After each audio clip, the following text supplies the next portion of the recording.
Now, the business of tourism is obviously a vexed one. I had myself wanted to visit the gorillas for years, but had been deterred by the worry that tourism must be disturbing to the gorillas' habitat and way of life. There is also the risk of exposing the gorillas to diseases to which they have no immunity. It is well known that the famous and extraordinary pioneer of gorilla conservation, Dian Fossey, was for most of her life passionately opposed to tourism and wished to keep the world away from the gorillas.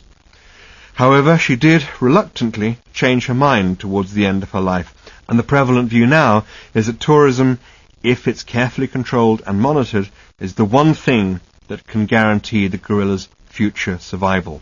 The sad but unavoidable fact is that it comes down to simple economics. Without tourists, it's only a question of which will happen first. Either the gorillas' forest habitat will be entirely destroyed for crop farming and firewood, or the gorillas will be hunted to extinction by poachers. Put at its crudest, the gorillas are now worth more to the locals and the government alive than dead. The restrictions, which are tightly enforced, are these. Each gorilla family can only be visited once a day, usually for about an hour, by a party of a maximum of 6 people, each of whom are paying $100 for the privilege. And maybe they won't even get to see the gorillas. We were lucky, we did. Though after our first brief encounter with the silverback, it looked for a while as if we would not find any more. We moved slowly and carefully through the undergrowth, while Murara and Serendori made regular coughing and grunting noises. The purpose of these was to let the gorillas know we were coming and reassure them that we meant no harm. The noises are imitations of a noise that gorillas themselves make. Apparently it doesn't actually matter much about trying to imitate them, though. It's hardly going to fool anyone. It just reassures the gorillas that you always make the same noise. You could sing the national anthem as far as they're concerned. Just as we were about to give up and go back, we tried one more turning, and suddenly the forest seemed to be thick with gorillas. A few feet above us, a female was lounging in a tree, idly stripping the bark off a twig with her teeth. She'd noticed us, but was not interested. 2 babies were cavorting recklessly 4 meters from the ground in a very slender tree, and a young male was chugging through the undergrowth nearby on the lookout for food. We stared at the 2 babies in astounded fascination, at the wonderful wild abandon with which they were hurling themselves round each other, and the terrible meagreness of the tree in which they had elected to do it. It was hard to believe the tree could support them, and indeed it couldn't. They suddenly came crashing down through it, having completely misunderstood the law of gravity, and slunk off sheepishly into the undergrowth.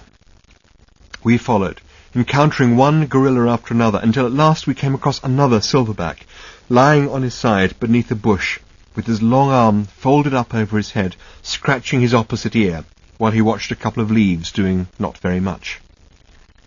It was instantly clear what he was doing. He was mooching. It was quite obvious. Or rather, the temptation to find it quite obvious was absolutely overwhelming. They look like humans, they move like humans, they hold things in their fingers like humans. The expressions which play across their faces and in their intensely human-looking eyes are expressions which we instinctively feel we recognize as human expressions.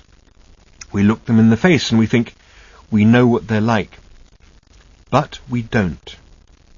Or rather, we actually block off any possible glimmering of understanding of what they may be like by making easy and tempting assumptions.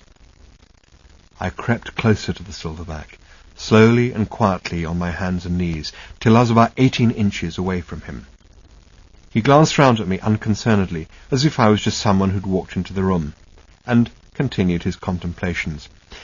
I guessed that the animal was probably about the same height as me, almost 2 meters, but I would think about twice as heavy. Mostly muscle, with soft, grey-black skin hanging quite loosely on his front, covered in coarse black hair. As I moved again, he shifted himself away from me just about 6 inches, as if I had sat slightly too close to him on a sofa, and he was grumpily making a bit more room. Then he lay on his front with his chin on his fist, idly scratching his cheek with his other hand. I sat as quiet and still as I could, despite discovering that I was being bitten to death by ants. He looked from one to another of us without any great concern, and then his attention dropped to his own hands as he idly scratched some flecks of dirt off one of his fingers with his thumb. I had the impression that we were of as much interest to him as a boring Sunday afternoon in front of the television. He yawned. It's so bloody hard not to anthropomorphize, but these impressions keep on crowding in on you because they spark so much instant recognition, however illusory that recognition may be. It's the only way of conveying what it was like. After a quiet interval had passed, I carefully pulled the pink writing paper out of my bag and started to make the notes that I'm working from at the moment. This seemed to interest him a little more. I suppose he'd simply never seen pink writing paper before. His eyes followed as my hand squiggled across the paper, and after a while he reached out and touched first the paper and then the top of my ballpoint pen. Not to take it away from me, or even to interrupt me, just to see what it was like and what it felt like. I felt very moved by this and had a foolish impulse to want to show him my camera as well. He retreated a little and lay down again about 4 feet from me, with his fist once more propped under his chin. I loved the extraordinary thoughtfulness of his expression, and the way his lips were bunched together by the upward pressure of his fist.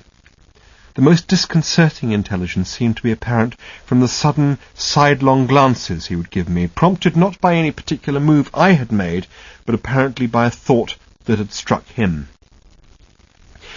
I began to feel how patronizing it was of us to presume to judge their intelligence, as if ours was any kind of standard by which to measure. I tried to imagine instead how he saw us, but of course that's almost impossible to do, because the assumptions you end up making as you try to bridge the imaginative gap are, of course, your own, and the most misleading assumptions are the ones you don't even know you're making. I pictured him lying there easily in his own world, tolerating my presence in it, but, I think, possibly sending me signals to which I did not know how to respond. And then I pictured myself beside him, festooned with the apparatus of my intelligence, my Gore-Tex cagoule, my pen and paper, my autofocus matrix metering Nikon F4, and my inability to comprehend any of the life we had left behind us in the forest. But somewhere in the genetic history that we each carry with us in every cell of our body was a deep connection with this creature, as inaccessible to us now as last year's dreams, but, like last year's dreams, always invisibly and unfathomably present. It put me in mind of what I think must be a vague memory of a movie in which a New Yorker, the son of Eastern European immigrants, goes to find the village that his family originally came from. He is rich and successful and expects to be greeted with excitement, admiration, and wonder. Instead, he is not exactly rejected, not exactly dismissed, but is welcomed in ways which he is unable to understand. He is disturbed by their lack of reaction to his presence, until he realizes that their stillness in the face of him is not rejection, but merely a peace that he is welcome to join, but not to disturb. The gifts he has brought with him from civilization turn to dust in his hands, as he realizes that everything he has is merely the shadow cast by what he has lost. I watched the gorilla's eyes again, wise and knowing eyes, and wondered about this business of trying to teach apes language, our language. Why? There are many members of our own species who live in and with the forest and know it and understand it. We don't listen to them. What is there to suggest we would listen to anything an ape could tell us, or that it would be able to tell us of its life in a language that wasn't born of that life? I thought, maybe it is not that they have yet to gain a language, it is that we have lost one. The silverback seemed at last to tire of our presence. He hauled himself to his feet and lumbered easily off into another part of his home. On the way back to the hut, I discovered that I had a small tin of tuna in my camera bag, so we greedily devoured this on our return, along with a bottle of beer. And that, at 2 o'clock in the afternoon, marked the end of fun for the day. unless you count listening to a couple of Latvian students explaining how good their penknives are as fun. At this, Mark started to get quietly ratty, which meant that he grasped the beer bottle very tightly between his hands and stared at it a lot. Kurt asked us what we were planning to do next, and we said that we were flying up to Garamba National Park to see if we could find any northern white rhinos. Kurt nodded and said that himself he thought he would probably walk to Uganda tonight. Mark's knuckles grew whiter round his beer bottle. Mark, like most zoologists, tends to prefer animals to people anyway, but in this case I was with him all the way. It occurred to me that we had spent a day wrapped with wonder watching the mountain gorillas, and being particularly moved at how human they seemed, and finding this to be one of their most engaging and fascinating features. To find afterwards that a couple of hours spent with actual humans was merely irritating